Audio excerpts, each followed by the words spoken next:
Hey there everyone, this is Mark of Team Shockwave. I'm here with Danny. You guys already know him from his countless deck profile in his channel. We have the Time Lord, we have the Zombies, and the Volcanic, which Raccoons and Raccoon as well. So, but today he is bringing something that you guys saw from that video of the Volcanic versus the Crystal Beast. What do you love about this new support? The new support for Volcanics, I'll just say this one time, I'll just say this. The new support for the Volcanics, that one single card alone just changes the entire state of the deck. It gives it more versatility than the deck has ever had in quite some time, because Volcanics, obviously you know it's Burn, the deck's basically it's a slow paced deck, it's more like a stall deck, and the ability that, alright, it's slower, so all you have to do is like sit and burn, so it doesn't really have that much power, but with this one card, it just absolutely can put pressure on your opponent and the ability to do it either player's turn. So it just changed it, and it enables you the ability to bring out Volcanic Doomfire. That card alone, like if you read it, it's just so it's just pretty amazing. The only problem is it's so hard to get out and very slow to get out. With this card alone, it's just absolutely amazing. And that's what Volcanics lack. It was just the ability to be speed and versatility, because it was really more of a one-sided card. But it's just, I get it again, it changes the whole state of it. And by playing it, tested it like last week, and I also tested it yesterday, made the deck on DM. It was like super crazy. Played it in person, my first draft, made some changes to it, but overall the deck is pretty consistent when it can be, like 90% of the time. And with the ability to come out, when it comes out more, I see it's a lot of play. It could be changeable. It's just now that Volcanics can burn. Volcanics can burn and attack at the same time. That's what I gotta say about it. Alright, so you want to head down to the deck profile? Sure. The deck is 41 cards, so I'm gonna start off with Volcanic Rocket. It's the best card in the deck. It's the heart of the deck. No matter how summon searches out any Blaze Accelerator card, and with the ability to, now that we have that track card, it just makes it unbelievable. And the Volcanic for Shells. No, one of the most versatile cards in this deck. Fodder, no matter how you use it, it's never a dead card. I don't care what people say about this card. It is never a dead card. You can always recycle it and just add it and then use it for something else. It's just ammo. And then I'm gonna tell you like the cards that just relieve absolute pressure. I mean, I don't really have. I'm just gonna show these cards off real quick. You can see it, right? Yep. Alright. These six cards right here, just absolutely spell pressure. Counter and scatter shots. I'm gonna get with Volcanic Counter first, because a lot of people are kind of familiar, but not quite familiar as scatter shot, so I get scatter shot a little bit. Volcanic Counter. If you guys don't know what this card does, if you control this card in the game, you have another Fire Monster other than Volcanic Counter, you can remove this card, and you and your opponent, the damage that you take, your opponent will take as well, so difference. So basically, this card spells, this card is a pressure card in your opponent's situation, so no matter how you get in the graveyard, your opponent's going to think twice about attacking, because if they're low on life points, they're going to take the damage. So if they feel like they have the advantage of you, it levels out the situation where, alright, if you on life point situation, because now your opponent's on your same level as you. So that way, like, when they take damage, your opponent takes it, and it's just like, your opponent wants to do it. And again, this deck is spaced out straight out burn. Now, Scatter Shot. Oh, one more thing, we get to that. We just found out also that these cards do stack on each other, so if you have two in the graveyard and you have another Volcanic monster on the cell, you can remove both of them. And let's say, for example, your opponent has an 1800 attacker on the field, attacks you directly. You remove these two, you will take 18, your opponent will take 36, because they stack a ton of each other. So it's a good thing, because at the end of the day, your opponent will take double damage, so again, it even levels the playing field more to your advantage in terms of life points. And that's what this deck's really about. Scatter Shot. Scatter Shot is, honestly, no matter how this card does, it does its work. When this card is sent to the graveyard, your opponent takes 500 points damage, no matter how. It affects the cost. Now, it's the better effect is when it gets sent to the graveyard by an effect of Blaze Accelerator, you can send counter shots from your hand or deck to Raigeki their field. And on top of that, they take 500. So in that turn, they can take a total of 1,500 points of damage. So again, it just sells pressure cooker and it just levels the playing field to your advantage when your opponent. You burn and then you can also attack. And on top of that, actually, you forgot the last card I talked about, Volcanic Doomfire. Now that the fact that Volcanics are known to burn and attack, this is your boss monster your deck, and it's so easy to get out now. If you guys don't know what this does, you can only summon this by removing a Tri-Blaze Accelerator by sending a Tri-Blaze Accelerator to your graveyard. When this card attacks, it's also like a Thought Ruler on crack. If it destroys a monster by battle, it blows up all monsters on your opponent's side of the field, and they take a burn 500 for each damage to it. So it's like a Just Dessert beats Thought Ruler Archery. And it's just an amazing card. And your opponent has to attack this card when it's on the field. So if they attack it, it'll just go off. A 3000 beater, and also can mistime a lot of cards in this game. And it's just amazing. It just spells fear in your eyes, and your opponent will have a hard time getting over it. If you've seen a lot from the shock from the duels, you can even ask Parker. It's such a pressure cooker card. Now that's what those are the volcanic monsters. I'll get to the other sub cards. Foil Firestorm Guards. Firestorm Guards is the pot of avarice for his deck. When it's summoned, recycle your Pyro monsters, 4 Pyro monsters, add them to your deck and draw a card. So you could just recycle all these cards. I repeat, all of them, and just like reset yourself and go again. And you draw, which the deck does have a lack of draw, so it does last the process. And it's a Pyro itself, so it's just recycle itself again. To Summoner Monk. Summoner Monk is just here to just get your rocket quicker, so you can go first turn Monk, summon this, grab, and then just do your plays right off the bat. If you can get it off, it just gives you the advantage, and you can XYZ. Other than that, that's what it's for, just to get out here. And Blaster. Blaster's just there because it's Blaster, it's a fire, and it's good during, it's good for the grind game as well, because this deck is more of a grind game type of deck, and this just adds a little of a grind game and power. That's the monster lineup. Let me get to the spells. Double MST. The way this format is, you gotta play 2 MST, it's just spell and travel. Double Forbidden Lance for attacking, and also if they somehow try to get over your Volcanic Doomfire, or just anything stupid, you can just use this on it, and it just protects it. So that way their opponent will be fucked, because they think they got over it, and make it impervious to it. Raigeki, because it's Raigeki. Pokemon, one of the most versatile spell cards in the game, I don't care. Wildfire, I'm probably going to bump this up for 2. This deck has a lot of Raigekis in this deck. It's played like 4 to 5 Raigekis in this deck, and this is one of them. When this card is, you pay 500 life points. Send a Blaze Accelerator to the graveyard, blow up all monsters your opponent's out of field, and you get a token. It can't attack, but you have 1,000 attack token, and it's a quick play spell.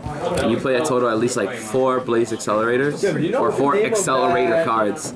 And again, Raigekis all day for days in this deck. And it burns, like why not? Why not? And Burial to recycle, and also when you recycle your opponents that you got game, you recycle your counters, it leaves again, it gives your opponent that pressure situation where like what the fuck. So again, Blaze Accelerator. Even though this card is so searchable, no matter how you get it, it's a fodder card, so even if it's, people think it could be a dead card in your hand, not really, because no matter how you do it, use for Monk fodder, Wing Blast fodder, overall in general, it's just a good card, and again, you can just use it with Firestorm Guards. And that's it for the spell lineups. The traps, the best card in the deck. Blaze Accelerator Magazine. This is the card I'm talking about, what Parker was mentioning. The new support. For those who do not know what it does, even sometimes I might have to look it up as well. This card becomes a Tri-Blaze Accelerator while face up on the spell and trap card zone field. And during either player's turn, I can send 1 Volcanic monster from my hand to the graveyard to draw a card. During either player's turn, main phase. And if this card is in the graveyard, I can remove it from the graveyard at any time to send one Volcanic card from the deck to the graveyard. Now, again, this is what makes the deck very versatile and ever. So you could just sit there, stall, and draw. So you can even send like cards like these to the graveyard, draw, or even better yet, you could send Scattershot during your opponent's turn, send it, not only do you draw a card, your opponent takes 500 points of damage, but in that situation where you can go off Scattershot effect, send your 2 Scattershots, bomb their field on their turn. And you can do it during any time, during their main phase. Even during their battle phase. You activate this on, actually can't do it during battle phase. Sorry. But the ability, what makes this ability too is, you can do it on the battle phase actually. If you send this, if you activate on your opponent's battle phase, remove this from your graveyard. Send a Scattershot. Your opponent takes 500 points damage. And since they got sent by a Blaze Accelerator, Scattershot, blow up the field. Or, if anything, Scattershot. Or even that, Magazine. Remove it, send counters to the graveyard. You just gotta think your opponent's twice attacking, especially if they're low on life points. Again, this just makes your opponent in such a pressure cooker situation where they need to think twice. Especially if they're about to go in and they're low on life points. And it combos off with, you can have so much combos with your Doomfire. And you can bring out Doomfire with this card because this card is treated as a Tri-Blaze. You can remove it, remove from the field, summon it. You just can't summon it on your opponent's turn. What difference? Next turn is coming up. Right? So that makes that even more everything. Like, I love it. Another traps, Wing Blast. You have so much fodder in your deck and so much cards you can scump that this card just does its work. You can send your Blaze Accelerator, your Volcanic counters, Scattershot, so much crap that you can do. So and also it bounces back cards against your dolls and shit. You know. Breakthrough skill, you're gonna need cards to negate the effect, and if you want to be able to go off and summon your place, you know, you do fire. It just helps. I feel like it's necessary. It's also been very crucial in the games I have played against Parker, against Crystal Beast, because you need something to stop their plays, and this can help. Warning, Torrential, Compulse, necessary in this game now. You don't need to explain these cards. I was playing 2. If I can find a room to play 2, I definitely do it, but Magic Cylinder. The deck, again, this deck can not only, what's versatile about this deck now is that your ability to burn and attack, and Cylinder just adds enough burn damage because they feel like they got you. The looks on you see on your opponent's face are just like, what the fuck, and it just gives your opponent just a gut of grief, like, damn man, I gotta deal with like counters and I gotta deal with this piece of shit, like, come on. Cylinder is just pretty good. And the last card, which is like the finisher, you've seen Parker swear on it because he saw it and he knows better, is Royal Spiritual Fire Kunai. Should be the fire monster, your opponent takes equals damage, so during situations you can go into Blaster, or if even yet, Doomfire, and then it's just game to there. You just opponent just burns, because you can just attack and burn the game. It's just a good, like, you know, ender to the game. That's the side, that's the main deck. Go on to the extra deck. The extra deck is 14 cards. I'm missing 1 card, but you can play more than 2 with one of these. I recommend it. Lavo Chain.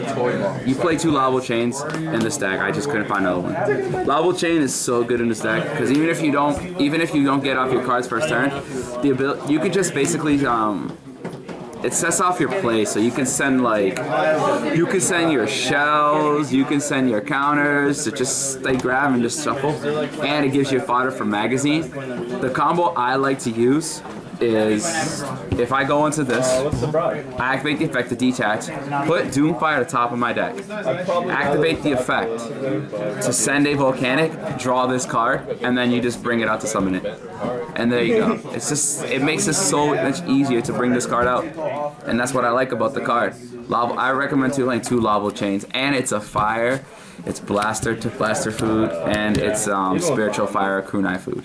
It's such, yes, and that's that food too, as well.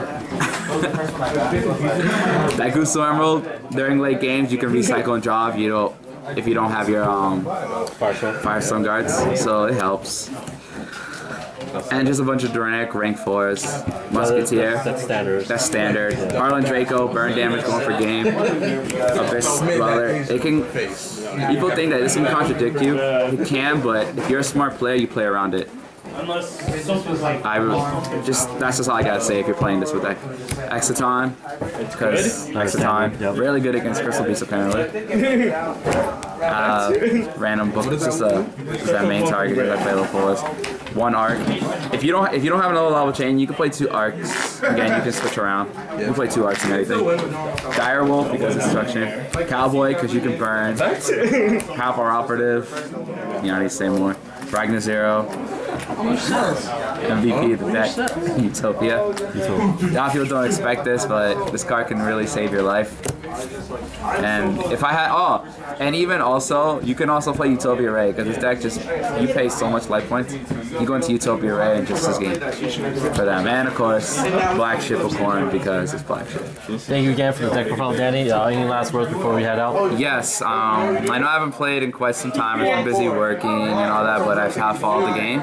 So I like to be creative. I don't like playing tier 1 builds or 2, because even if I don't afford it, I just like to play it. So I just play as much as I can. And I do have a YouTube channel. You guys have been asking for it. I haven't uploaded any videos in about a year, which is sad. And I have like a good amount of subscribers, which sucks. But I have uploaded some videos. I now have access to it. If you want my YouTube, videos, so it's my YouTube channel. The link will be down below. It's I had it a long time ago. It's Lost Soldier XX978. Anyways, so that's my YouTube channel. If you wanna subscribe to it, there should be videos up there pretty soon. And shout out to Team Shockwave and shout out to Parker for loaning me these cards, because if it wasn't him, this deck wouldn't be possible. Thanks again, Danny. This is Parker from Team Shockwave signing out.